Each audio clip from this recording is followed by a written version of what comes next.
What's up, tribe? How you guys doing? This is Love and Hip Hop Season 9, Episode 7. So go ahead and hit that subscribe button. I hope you like this video. This review is really not going to take that long because this episode didn't really give me a whole lot. But let's go on and run it down. Um, let's go on and talk about Safari and get him out the way. So Safari, we know the whole Safari's package being leaked on the internet and everybody being impressed at how well endowed he was. And we heard all about him getting all of this attention. And we heard about, well, some people may have heard, maybe you didn't, heard about him being offered a deal to make a sex toy out of his package, right? And so in this episode, he's really talking to other people, getting their opinion, hearing what they have to say. But he had already signed a contract, so I don't even know why you're going back asking people their opinion. You ask somebody their opinion before you sign a contract and make a commitment. Once you done sign that contract, guess what you can't do? Change your mind. So Rich was telling him don't do it. He was like, look, I get it. I hear all the attention you're getting and all that's great and stuff. But this probably is not a good move for you if you're really trying to go and be a legit music artist and you want people to see you legitimately. But Safari is corny anyway, so ain't nobody looking at him like nobody. It does anyway. Safari got more problems than a sex toy, but anyway. He talks to Remy Ma and Papoose, and they basically tell him the same thing. Papoose was saying, look, my only issue though is Papoose tried to make it seem like it was porn. There's a difference between doing porn and creating a sex toy. I have a friend whose junk was used as a mold to make a sex toy. I mean, if you well endowed, you well endowed. And that's, I mean, because Safari is a name, his name will probably be connected to the packaging because, now my friend, nobody knows who it is. It's anonymous. You know what I mean? He just did the mold and they made a toy out of it. That's not doing porn. Porn is the actual sex of. And even with that, it's not illegal. Like, people need to stop vilifying stuff. People who do porn are not breaking the law. It's a legitimate business. They make a lot of money. It's regulated by the government. So anyway, but Papoose was telling him he shouldn't do it because of the whole porn aspect. Remy was saying she didn't necessarily think it was a bad idea, but her thing was, did you read all the fine print in your contract? Because at the end of the day, she said, I read everything I put my signature on. Yeah, my lawyers look over it and they check it out. But honey, trust and believe, I put my name. I read everything. And I said, I know that's right, Remy. You better let them know that you handle your business. So she was more pissed off because Safari said, well, yeah, I must admit that I'm not really staying on top of my business like I should. So she was more upset about that. The fact that she was like, I'm gonna need you to take care of your business. Like, this is not okay. He goes out to LA and meets with the people, Doc, whoever it is, who's like a big time toy maker and distributor. And they were talking about how many units they think they could pull, how they've already gotten feedback and people calling them and getting in contact with them about it. And Safari is sitting there and he's like, the more and more I'm sitting here, the more and more I'm thinking, Papoose might be right. Do I want my future mother to know that there's millions of people in their bedrooms pretending to be me? No. Nobody's pretending to be you, Safari. They just want your junk. Nobody's using your junk saying this is Safari. They're using your junk to do what they do. Because they were even talking about how people could put it on a harness and stuff like that. So, no, Safari. Nobody's pretending to be Safari. Let's be clear on that. Alright, so that's Safari's story this episode. Then we'll do Sin and Joe Budden last because their storyline was them and Yandy, their two storylines were the most, whatever. Alright, so let's talk about Sydney Starr and Sin and him helping her with her image. I'm sorry, not him. Sin helping her with her image, Lord. So she still can't rap. All the rest of that is just not. She can't fucking rap. Period. And Jacquay and Rich was like, look, if she don't bring it this time, because I think this time they actually wrote the lyrics for her, and Sin is supposed to be helping her with her flow, supposed to be helping her figure out her flow, and so they didn't wrote the song for you. All you have to do is to be able to perform the song well. And they said, if she can't bring it this time, then that's it. They're going to take the song from her. And Jacquay was like, I just can't work with her. Like, I'm sorry. If you can't rap, you can't rap. So they meet up. She meets up with Sin and for a makeover. Because, Sin was like, yeah, I'm helping her with her flow, but I'm also want to help her with her image and everything. Because, her image is trashy, and so forth. And, Sydney Starr was like, as a trans woman, my image is is a very touchy subject, and I didn't come down here for that. Like, I came down here thinking that we were going to work on my music. I didn't come down here feeling like you were going to critique me, And she did finally convince her to get into a dress that I thought was pretty. It looked nice on her. Like, it still was form fitting. It still showed off her body, but it wasn't as in your face. And then she was like, well, I know she not talking because I saw her on stage and she had her ass and her titties out. And she did. The difference, though, is in her day-to-day, she don't dress like that. Like, that was a stage performance, which I thought the outfit was trashy when I saw it on her on stage. But that is her stage performance. That's not how she dresses every day. And that's the point she was trying to get through to her. Like, yes, me being on stage is different. And so they ended up getting into an argument or whatever. And she was just like, look, please understand something. I've been rapping for years. I've been doing this for years. And I'm still hustling. You've been doing it for a couple of months. So I'm going to need you to chill out and stop acting like somebody's trying to hurt you. Because she was like, well, I feel like y'all just don't believe in me anymore. And she was like, no, that's not it. Like, stop acting like people are trying to hurt you. Like, we're really trying to help you. So we'll leave that there because ain't nothing there. All right, let's talk about Yandy and her mentee. So Yandy has a mentoring, or she works with a mentoring group. And she got close to one of the young ladies. Her name is Infinity. And Infinity is in the system. She's in the foster care system. Been through a lot of things in her life. Really struggling. Excuse me.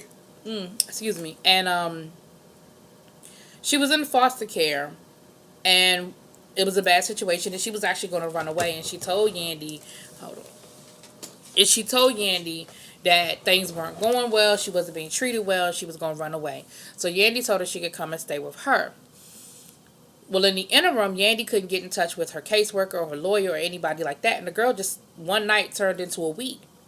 And her and Jonathan had a conversation, and Jonathan was like, that's all well and good, and your intentions are great.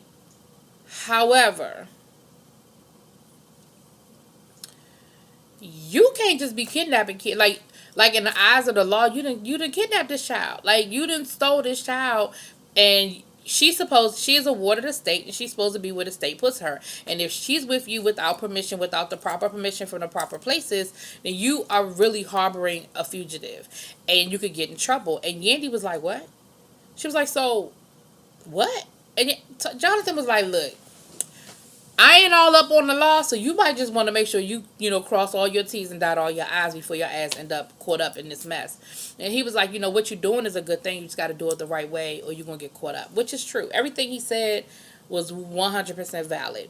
And so we see later on where Yandy does actually finally get in touch with some people and get in touch with her family. With her caseworker and everything. And the caseworker basically told her, like, you got to bring her back. Like, your intentions, we get it. But you got to bring this girl back. You can't have her out here like that because what you're doing is wrong. Like, you can't have her in the streets. At your house. And so Yandy is torn really between sending her back, knowing you sending her back into a bad situation, or keeping her and taking her chances. Yandy, I think, has already made up her mind that she's going to try to get this girl. But what do you do in the meantime to make sure that I'm protected and you're protected? And it was a very...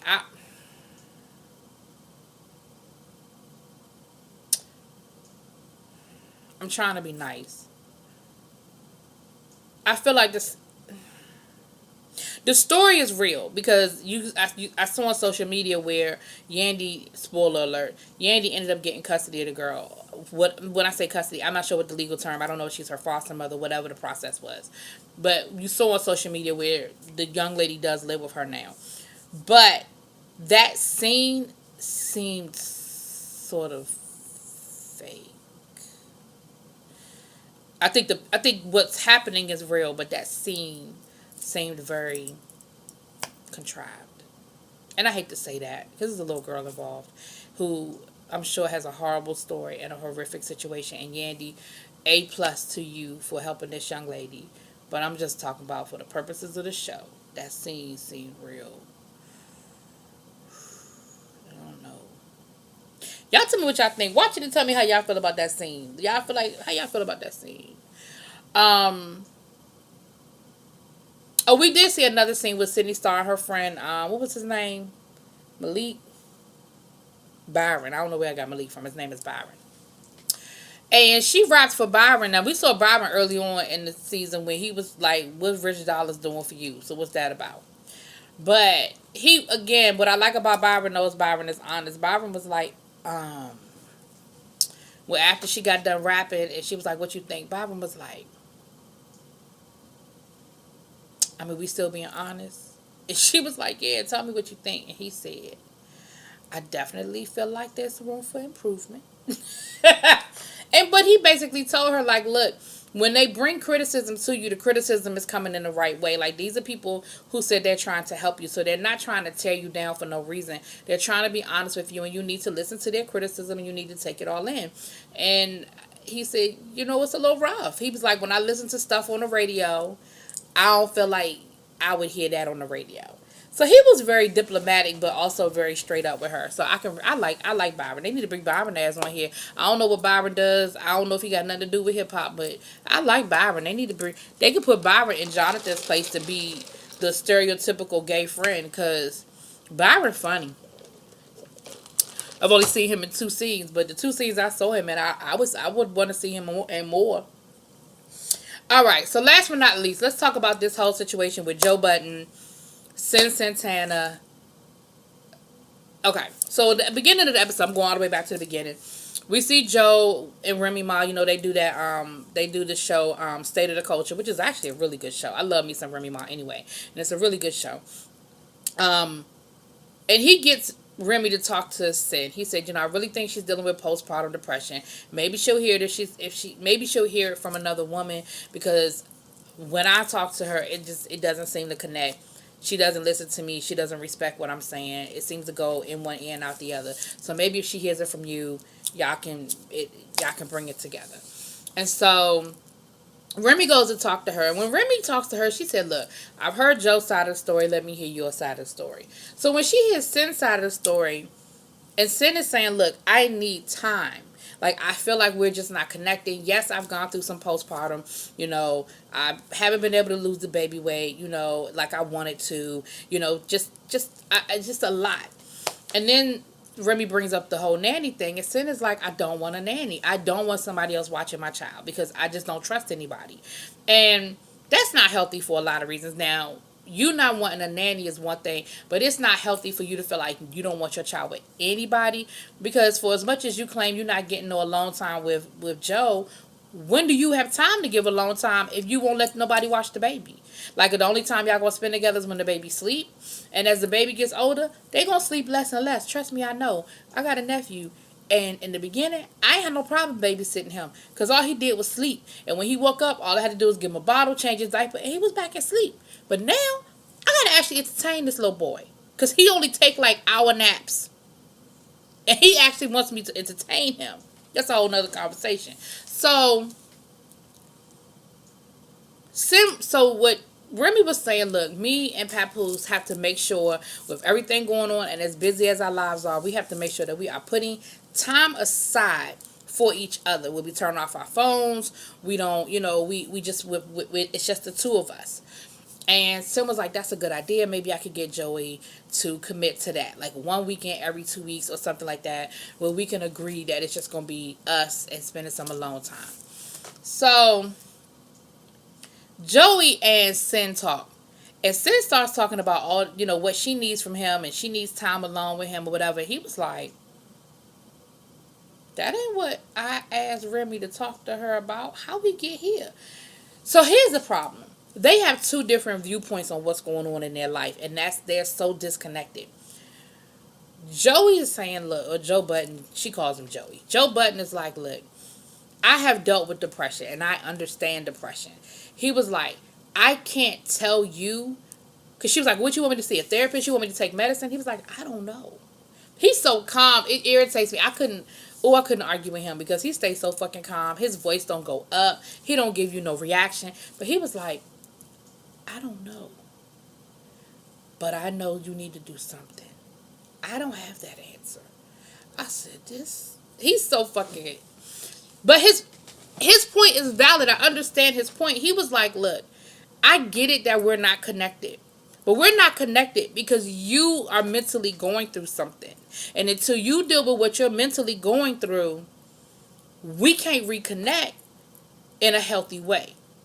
Well, from her point of view, she's dealing with her postpartum depression her way. And she feels like once her and him are able to connect and get back on the same page, that her depression will be dealt with.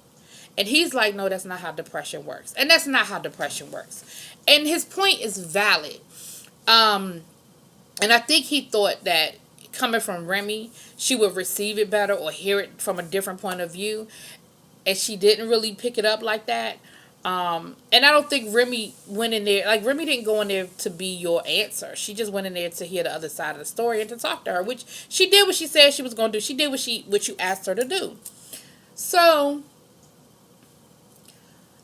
they still aren't connecting.